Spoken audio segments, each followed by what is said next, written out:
Can one travel internationally in a can? Does haggis taste like I think it tastes like? All of that and more in under 3 minutes. Today we're going to eat the world in under 3 minutes in a can and other forms of prepackaged goodness. Today we are having baby eels from Spain, haggis from Scotland, and something called spotted dick.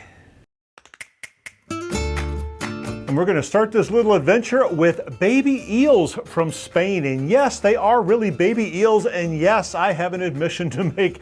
I actually love these things. You can get them all throughout Spain. You can get them all throughout Portugal. And they're really damn yummy. Now, one quick thought. Yes, they come in a can. And yes, ooh, they're full of oozy goodness. Doesn't that just look tasty, tasty, tasty? They looked better in the restaurant when I had them last. So what does a baby eel taste like? Well, I'm getting hints of shoreline at low tide. They kind of taste like, and there's a little bit of pepper in here, by the way.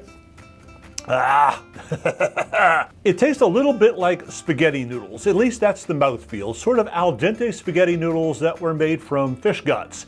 Although it's not quite as heavy of a fish as fish guts. Not that I've ever had fish guts, but it's what I imagine fish guts to taste like. Now over there in Europe, they serve a lot of things in cans, and they're very different than our cans here in the States. The oil is, well, it's sort of like good oil. Like I say, it's got a little pepper taste to it. It sort of enhances the flavor of these little weird wiggly worms, and I don't know if you can notice it, but there's this little gray stripe along each of them that sort of, I don't know, makes you think of rubber bands in a way. So, baby eels from Spain. I put this one in the highly recommend category. Your mileage may vary. Next up, we've got a Scottish haggis, but before that, I have a feeling I'm gonna need to cleanse my palate. You'll notice the pinky, I'm very proper.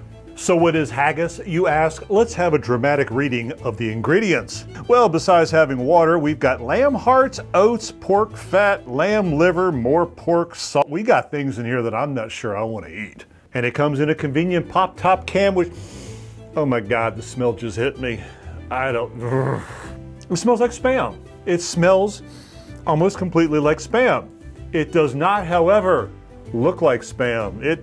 Well, I don't know what it looks like. So, I don't want to do this. Don't make me do it.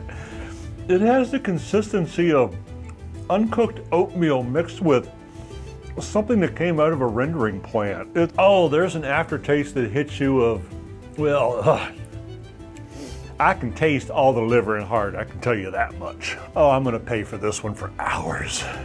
You know, honestly, I want to keep doing more tasting notes, but I don't think I can put any more of this stuff in my mouth. It's not food. Now, after all of that fine goodness, we have a choice of dessert, something called Devon Custard from Ambrosia, or a spotted dick, and also it has on the bottom steamed puds. What the hell is a steamed pud? I have an idea. Let's try both. It's like a thing that didn't come out. It looks like a custardy, bready, waddy thing. It's not moving. That's a good sign, right? I have absolutely no idea what is in this can. I have had spotted dick before, and no comments, please, but I have never had Devon custard. Honestly, and I apologize for the bad joke, it looks like something that would go along with spotted dick. Okay, one more palate cleansing, and we're ready for dessert. What should we go for first? Should we go for the spotted dick or for the creamy yumminess that sits beside it? It's vanilla pudding without all the vanilla. That's actually really pretty damn good. Of course, I spent $12 for the can, I think, but still, it's not bad. Who knew that the English could actually create something that was tasty and that doesn't have peas in it? Let's try the steamed puds that are delicious spotted dick. It says right there, delicious spotted dick.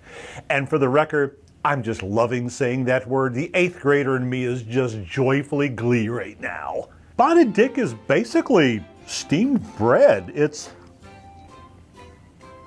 chewy as hell. It's very chewy. I guess maybe my puds were over steamed or something. Sorry, I'm spraying all over you, but it's good. It's sweet. It's not too sweet. It tastes like raisin bread, which is exactly what it tastes like, is raisin bread. So, ooh, what happens if you, I'm gonna make a new taste treat. This is called steamed Devon custard spotted dick puds, or something like that. I don't even have any bad tasting notes. This stuff is just good. I really like the comment. I'm not even gonna look at the ingredients, and I'm not gonna look at the calories because I don't wanna know. So can you find travel joy in the international foods aisle of your local grocery store? Well, probably not. However, I know you can do it through Amazon because that's where I got all of this fine stuff, but I'm not gonna give you the links. Oh no, because then you might actually on accident buy some of that Scottish haggis, which is sitting over on my desk right now just mocking me, and it's... But overall, the eels, I know they sound gross, but try them. They really, really are good. And I am surprised as hell at, well, the name I'm not going to mention again. This custard and this bread is really tasty, and I can't wait to finish it. And with that, be healthy, be happy, get the international somewhere, and maybe have some better food, and we'll talk to you real soon.